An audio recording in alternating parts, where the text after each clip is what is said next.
Viewers, legal নলেজের ধারাবাহিক আলোচনায় আজকে যে টপিকটি নিয়ে আলোচনা করব তা আপনাদের জন্য খুবই ইনফরমেটিভ হতে চলেছে। সো ভিডিওটি স্কিপ না করে সম্পূর্ণটি দেখার জন্য রিকোয়েস্ট করছি।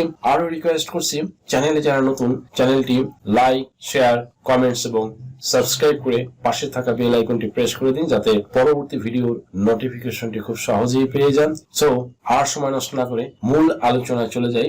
Let's get started. Court marriage কি? কোর্ট ম্যারেজ করে ফেললে করণীয় কি? বিয়ে নিবন্ধন কতটা জরুরি? কোর্ট ম্যারেজ সম্পর্কে অনেকেই অজ্ঞ। কোর্ট ম্যারেজ সম্পর্কে সঠিক তথ্য না জানার কারণে পরবর্তী সময়ে অনেক আইনি ঝামেলার মধ্যেও পড়তে হয়। অনেক সময় প্রেমিক প্রেমিকা আদালত পাড়ায় আইনজীবীর চেম্বারে গিয়ে বলে তারা কোর্ট ম্যারেজ করতে চায়। প্রচলিত অর্থে কোর্ট ম্যারেজ বলতে সাধারণত হলফনামার মাধ্যমে স্বামী স্ত্রীর মধ্যে বিয়ের ঘোষণা দেওয়াকেই বোঝানো হয়ে থাকে। হলফনামাটি 300 টাকার নন জুডিশিয়াল স্ট্যাম্পে লিখে নোটারি পাবলিক কিংবা প্রথম শ্রেণীর ম্যাজিস্ট্রেটের সামনে সম্পন্ন করা হয়ে থাকে। এটি বিয়ের ঘোষণাপত্র। দ্যাট মিনস এই হলফনামার মাধ্যমে বর কনে নিজেদের মধ্যে আইন অনুযায়ী বিয়ে হয়েছে এই মর্মে ঘোষণা দেয় মাত্র। স্বামী স্ত্রীর মধ্যে পারিবারিক আইন অনুযায়ী প্রথমে বিয়ে সম্পন্ন করতে হয়, তারপর তারা ইচ্ছা করলে এই হলফনামা করে রাখতে পারে। পারিবারিক আইন অনুযায়ী বিয়ে না করে শুধু এই হলফনামা সম্পন্ন করা উচিত নয়। অনেক সময় বিয়ের হলফনামা বিয়ের জন্য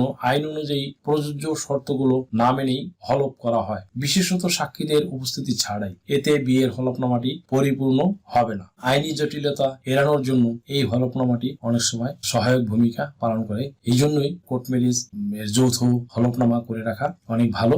পাশাপাশি আপনারা এটা কোনো কাজী অফিসে গিয়ে এটা রেজিস্ট্রি করে নিলে আরো ভালো হবে। এবার আসুন জেনে নেই বিয়ের নিবন্ধন করা কতটা জরুরি। মুসলিম বিয়ের ক্ষেত্রে উপযুক্ত সাক্ষীদের উপস্থিতিতে ধর্মীয় রীতিনীতি মেনে বিয়ে সম্পন্ন করতে হবে। ছেলে ও মেয়েকে অবশ্যই প্রাপ্তবয়স্ক হতে হবে। মুসলিম বিয়ে ও তালাক নিবন্ধন আইন অনুযায়ী প্রতিটি বিয়ে অবশ্যই নিবন্ধন করতে হবে। কার সঙ্গে কার, কত তারিখে, কোথায়, কত দেনমোহর ধার্যে, কি কি শর্তে বিয়ে সম্পন্ন হলো, সাক্ষী ও উকিলের নাম প্রভৃতির একটি হিসাব সরকারি নথিতে লিখে রাখাই হলো নিবন্ধন। বর্তমান আইন অনুযায়ী বিয়ে নিবন্ধন করার দায়িত্ব মূলত বরের। বিয়ে সম্পন্ন হওয়ার 30 দিনের মধ্যে বিয়ে নিবন্ধন করা বাধ্যতামূলক। অন্যথায় কাজী ও পাত্রের 2 বছর পর্যন্ত বিনাশ্রম কারাদণ্ড অথবা 3000 টাকা পর্যন্ত জরিমানা অথবা উভয় ধরনের সাজার বিধান রাখা হয়েছে। যে ক্ষেত্রে কাজী বিয়ে পড়িয়ে থাকেন সেক্ষেত্রে কাজী তাৎক্ষণিকভাবে বিয়ে নিবন্ধন করবেন। নিকাহনামা বা কাবিননামা ছাড়া বিয়ে প্রমাণ করা খুবই কষ্টসাধ্য ব্যাপার। বিয়ে নিবন্ধন করা থাকলে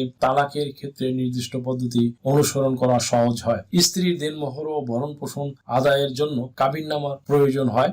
কাবিননামা ছাড়া শুধু বিয়ের হলফনামা সম্পন্ন করা হলে বৈবাহিক অধিকার আদায় দুঃসাধ্য হয়ে পড়ে। হিন্দু বিয়ের ক্ষেত্রে অবশ্যই হিন্দু আইনের প্রথা মেনেই প্রাপ্তবয়স্ক পাত্র ও পাত্রীর মধ্যে বিয়ে সম্পন্ন করতে হবে। বর্তমানে হিন্দু বিয়েতে নিবন্ধনের বিষয়টি ঐচ্ছিক করা হয়েছে। আসুন এবার জেনে নেই কোর্ট ম্যারেজ করে ফেললে কি করতে হবে। যদিও কোর্ট ম্যারেজ বলে কোনো বিয়ে নেই, তবু প্রচলিত অর্থে কোর্ট ম্যারেজের নামে কেউ শুধু বিয়ে হলফনামা করে থাকলে এবং বিয়েটি নিবন্ধন করা না থাকলে চিন্তিত হওয়ার কিছু নেই। কাজীর সঙ্গে সরাসরি আলাপ করে বিয়ে নিবন্ধন করে নেওয়াই উচিত এবং হলফনামার সঙ্গে সব তথ্য ও তারিখ মিল রেখে বিয়ে নিবন্ধন করে দিতে হবে। হিন্দুরাও বিয়ে নিবন্ধন করে নিতে পারে। তবে এই হলফনামা করার একটি বিশাল বড় সুবিধা রয়েছে। সেগুলো হলো, কেউ যদি এই কোর্ট ম্যারেজ করে তাহলে এই কোর্ট ম্যারেজ বা যৌথ বিবাহের হলফনামার মধ্যে অন্ততপক্ষে 1 থেকে 16-17টি শর্ত থাকে এবং এখানে অনেক নিয়ম কানুন লেখা থাকে এবং আইনের প্রতি শ্রদ্ধাশীল হয়ে অনেক এখানে বিস্তারিত কন্ডিশন দেওয়া থাকে এবং একে ছেলের এবং মেয়ের উভয়ের স্টেটমেন্ট দেওয়া থাকে। তারা এই স্টেটমেন্টগুলো দিয়ে উভয়ের স্বাক্ষর দেয়। এই জন্য এই হলফনামাটি অনেক সময় আইনি জটিলতা এড়ানোর জন্য এই হলফনামাটি অনেক সময় সহায়ক ভূমিকা পালন করে। এই জন্যই কোর্ট ম্যারেজ যৌথ হলফনামা করে রাখা অনেক ভালো।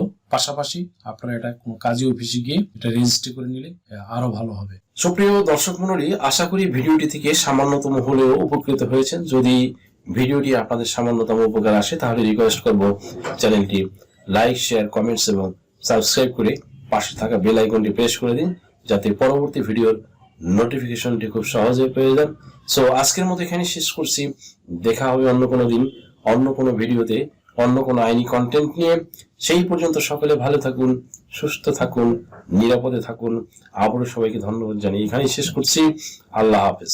আপনার কি নাম ও বয়স সংশোধনের জন্য হলফনামা প্রয়োজন? এনআইডি, সার্টিফিকেট, পাসপোর্ট, জন্ম নিবন্ধন, দলিলের ভুল সংশোধনের হলফনামা, ধর্ম পরিবর্তনের জন্য হলফনামা, তালাক প্রত্যাহারের জন্য হলফনামা, যৌথ বিবাহের হলফনামা, রেজিস্ট্রি সহ কোর্ট ম্যারেজ, এছাড়া অন্য সকল ধরনের হলফনামা কিংবা এফিডেভিট নিতে আজই ডায়াল করুন 01724583880 নাম্বারে।